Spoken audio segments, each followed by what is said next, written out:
देश की सत्ता में मोदी सरकार ने 8 साल पूरे कर लिए हैं। आज से 8 साल पहले नरेंद्र मोदी जब देश के प्रधानमंत्री बने थे तो कहा जा रहा था कि ये सत्ता में लंबे समय तक टिकेंगे, लिहाजा वैसा उन्होंने करके भी दिखा दिया। साल 2014 के मुकाबले 2019 के आम चुनाव में बीजेपी और बड़ी पार्टी बनकर उभरी। साल 2019 की जीत ने ये साबित कर दिखाया था कि देश में मोदी का करिश्मा बरकरार है। मोदी सरकार ने देश की सत्ता में 8 साल पूरे कर लिए हैं। वन इंडिया हिंदी आपको बताने जा रहा है मोदी सरकार के इन 8 सालों में वो 8 बड़े फैसले जिसने न केवल एक बड़ी हलचल पैदा की बल्कि देश को भी चौंका कर रख दिया था। उन 8 बड़े फैसलों में से एक फैसला था डिमोनेटाइजेशन या नोटबंदी का।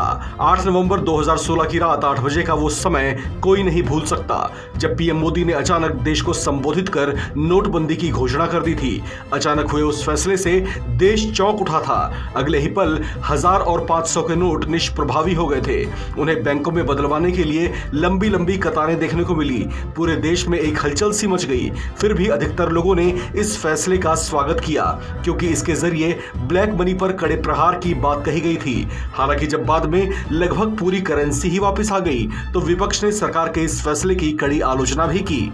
मोदी सरकार के इन 8 बड़े फैसलों में दूसरा बड़ा फैसला था सर्जिकल स्ट्राइक का। 18 दिसंबर 2018 को उरी में सेना के कैंप पर आतंकी हमला हुआ था। सोते जवानों पर हुए उस हमले में 19 जवान शहीद हो गए थे। इसका बदला लेने के लिए 10 दिन के भीतर ही भारतीय सेना के लड़ाकों ने पीओके में घुसकर आतंकियों और आतंकी लॉन्च पैड को तबाह कर दिया था, जिसमें 40 आतंकी मारे गए थे। इस एक्शन से पाकिस्तान सन्न रह गया था। साल 2017 में मोदी सरकार ने जीएसटी लागू किया।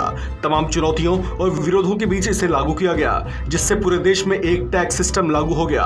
हालांकि इसे लेकर कई अर्थशास्त्रियों की राय बटी हुई दिखी, तो कई विरोधी दल के नेता और कई व्यापारी संगठनों ने भी इसका खूब विरोध किया। इसे लेकर कहा गया कि इससे भारतीय अर्थव्यवस्था को नुकसान पहुंचा। इस फहरिस्त में एक और बड़ा फैसला था आर्टिकल 370 का खात्मा, जिसकी मांग लंबे समय से उठ रही थी। 5 अगस्त 2019 को मोदी सरकार ने इसका ऐलान किया। घाटी में इसकी खिलाफत की जाने लगी। जम्मू कश्मीर के कई क्षेत्रीय दल इसे लेकर विरोध करने लगे। किसी बड़े अराजकता की संभावना के चलते उन्हें नजरबंद कर दिया गया और आखिरकार ये फैसला सफल हुआ, जिसके बाद जम्मू कश्मीर में कई बड़े बदलाव देखने को मिले। अगस्त 2019 में ही एक और बड़ा फैसला हुआ। वो फैसला था 3 तलाक कानून का अंत। इस पर कानून बन जाने से उन महिलाओं को राहत मिली जिन्हें महज 3 बार तलाक कह छोड़ दिया जाता था। 1 अगस्त 2019 को मोदी शासन ने 3 तलाक विधेयक को पारित कराया। इस पर कुछ विरोध जरूर हुआ, लेकिन अधिकतर लोगों ने इसका स्वागत ही किया। साल 2019 में मोदी सरकार नागरिकता कानून लेकर आई। उसे लेकर खूब हो हल्ला देखने को मिला। ये कानून उन समुदायों के लिए लाया गया था जो पड़ोसी देशों में सताए जा रहे थे। इनमें उन देशों में रहने वाली वो माइनॉरिटीज थीं जिसमें हिंदू, सिख, बौद्ध, पारसी, ईसाई और जैन शामिल थे। इनमें मुस्लिम शामिल नहीं थे। इसी बात पर आपत्ति जताई गई थी, जिस पर खूब हंगामा देखने को मिला। साल 2019 में पुलवामा में हुए आतंकी हमले में सीआरपीएफ के जवानों को निशाना बनाया गया था, जिसमें 40 जवान शहीद हो गए थे। ये वो घटना थी जिससे पूरा देश दहल उठा था। इसका बदला लिया गया।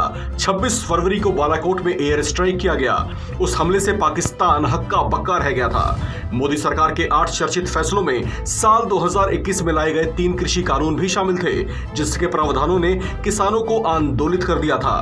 लगभग 1 साल से कुछ ज्यादा वक्त तक इसके खिलाफ जबरदस्त प्रदर्शन किए जाते रहे। इसने दुनिया भर की सुर्खियां भी खूब बटोरी और आखिरकार सरकार को अपना ये फैसला वापस लेना पड़ गया। इस खबर में फिलहाल इतना ही। बाकी खबरों के लिए बने रहिए वन इंडिया हिंदी के साथ।